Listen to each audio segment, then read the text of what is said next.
Salam, terima kasih atas waktu dan kesempatan yang berikan kepada kami. Di sini saya akan memperkenalkan diri saya, Sinta Nurniani Palaka, dari Prodi Bimbingan dan Konseling, kelas A, NIM saya 104/2021-0024. Di sini saya menjelaskan tentang pandemi COVID-19.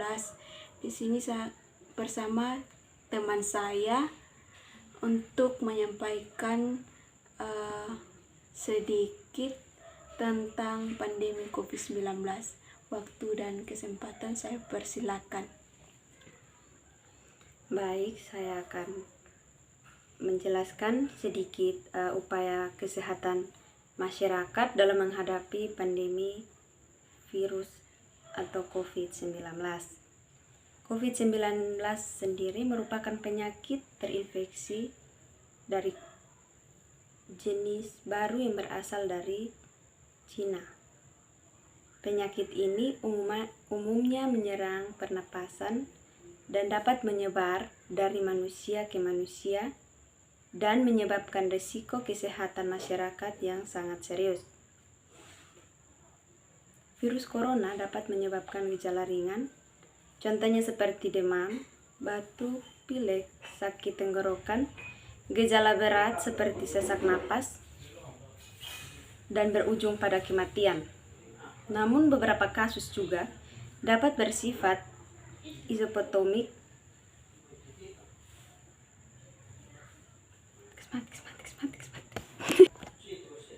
Infeksi virus corona dapat menimbulkan manifestasi yang lebih berat pada pasien dan sekelompok orang tertentu seperti usia lanjut, ibu hamil, dan pasien yang mengidap penyakit komorbid.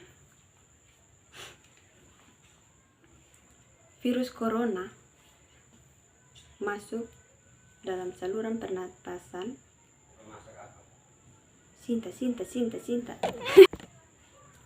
Infeksi virus corona sudah menjadi pandemi atau wabah di seluruh belahan dunia. Pada pandemi seperti COVID-19 ini, terdapat kurva yang menggambarkan jumlah kasus baru dan juga waktu sejak kasus pertama ditemukannya COVID-19. Pada kurva tersebut memiliki 3 fase. Yang pertama yaitu fase awal, tengah, dan juga akhir.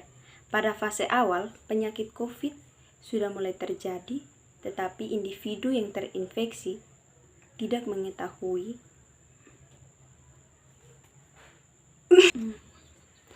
Pada fase tengah, terdapat adanya lonjakan yang cukup pesat dalam waktu singkat. Lonjakan kurva tersebut menggambarkan jumlah kasus yang baru yang banyak sehingga melebihi kapasitas fasilitas kesehatan.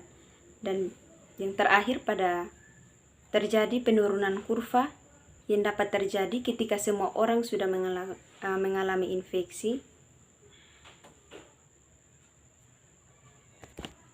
pada seluruh tubuh. Hal terpenting yang perlu diperhatikan adalah lonjakan kurva pada fase tengah. Ketidakseimbangannya antara jumlah tenaga kesehatan dan jumlah pasien, baik yang termasuk kriteria kasus COVID-19 maupun pasien dengan penyakit lainnya.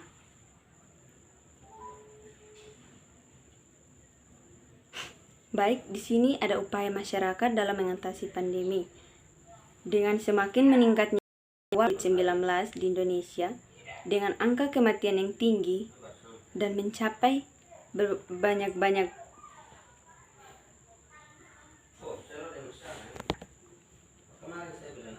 salah satu pencegahan yang sangat penting untuk menekankan angka penyebaran COVID-19 adalah dengan menjaga jarak, seperti yang kita ketahui juga menghindari kerumunan, pertemuan besar seperti festival musik, dan sebagainya.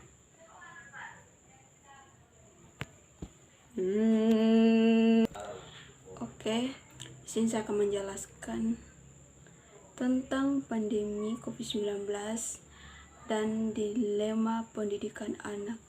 Pada saat ini, Dunia ini menghadapi masalah besar berawal dari munculnya suatu wabah penyakit yang disebabkan oleh virus, yaitu virus corona yang akrab disebut COVID-19. Hampir semua aspek kehidupan mengalami perubahan-perubahan yang semakin hari semakin mengkhawatirkan dan mendebarkan seluruh isi dunia. Dunia perekonomian semakin lemah, hubungan sosial semakin menurun yang menyebabkan kurangnya interaksi dan kepedulian terhadap sesama. Semuanya telah merasakan dampak dan virus COVID-19 ini, terutama pada dunia pendidikan. Kita harus siap menghadapi perubahan ini karena cepat atau lambat pendidikan akan mengalami perubahan drastis akibat pandemi COVID-19. Saat ini, pemerintah pusat telah mengeluarkan kebijakan, salah satu meliburkan aktivitas atau tatap muka seluruh lembaga-lembaga pendidikan. Hal ini dilakukan sebagai upaya-upaya pencegahan penularan virus corona atau COVID-19 ini.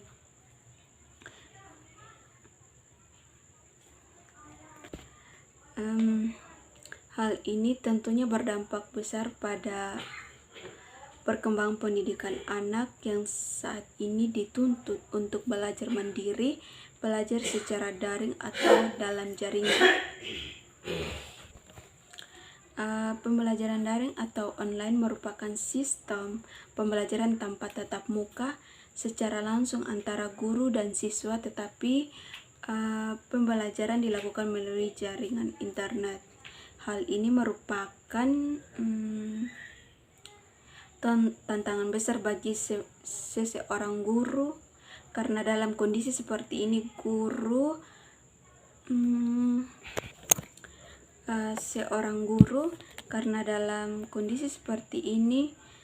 guru pun dituntut untuk bisa mengelola, mendesain media pembelajaran, media online sedemikian rupa guna untuk mencapai tujuan pembelajaran dan untuk mencegah atau mengantisipasi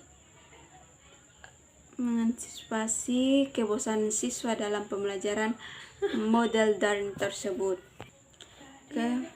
Bukan hanya itu saja, dalam penerapan belajar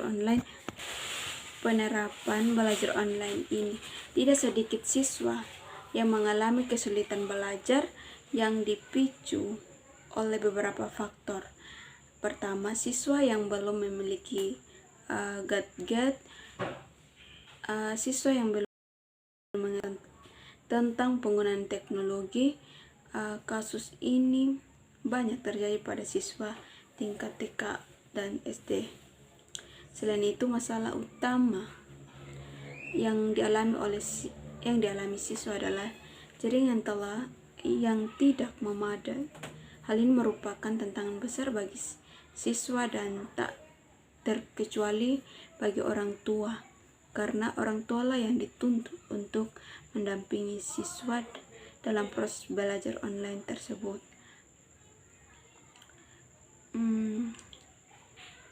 Peserta didik hanya dituntut untuk mengerjakan tanpa mendapatkan penjelasan terlebih dahulu. Akibatnya, banyak siswa yang mengeluh dan tidak bersemangat lagi dalam mengerjakan tugas. Tugas yang diberikan guru banyak, sementara waktu yang diberikan sangat singkat. Bagaimana anak bisa belajar dengan baik dalam kondisi yang seperti ini?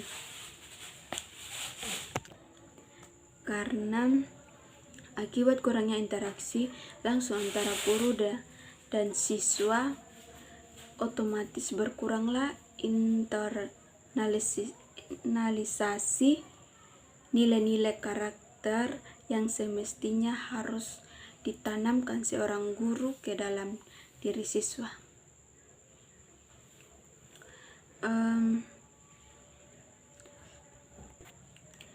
Di balik kesedihan seluruh belahan dunia ini, kita harus mampu mengambil hikmah dari pandemi COVID-19 ini. Pandemi COVID-19 ini mungkin saja datang sebagai ujian untuk kita semua. Apakah kita mampu mencerdaskan kehidupan bangsa walaupun dalam kondisi seperti ini? Semoga goresan sederhana ini bermanfaat. Amin. Terima kasih.